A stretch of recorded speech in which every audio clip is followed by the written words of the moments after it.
আসসালামু আলাইকুম। আমি এই মুহূর্তে সেন্ট মার্টিনের একদম দক্ষিণের দিকে আছি। এই বিচের নাম হচ্ছে আগনতক বিচ। আমি প্রতি বছরই এই বিচে আসি, একবার হলেও আসি। আমি একবার আসছি ট্যুরিস্ট নিয়ে, মানে আমাদের যারা মেহমান আছে তারা তাদেরকে নিয়ে আসে আমি প্রতি বছরই। তো এটা আসলে আমার খুব পছন্দের একটা জায়গা। সেন্ট মার্টিনের মধ্যে খুব নিরিবিলি একদম পরিষ্কার পরিচ্ছন্ন একটা জায়গার মধ্যে হচ্ছে এই জায়গাটা একটা অন্যতম। এখানে কোনো ময়লা আবর্জনা বা অতিরিক্ত টুরিস্ট কোনো কিছুই নেই। হ্যাঁ, বা অন্য অতিরিক্ত রিসোর্ট এই টাইপের কিছু নেই এখানে। এটা দক্ষিণ পাড়া বলে।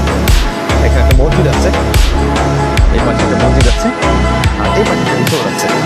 তো দেখেন এখানকার পরিবেশটা কত সুন্দর।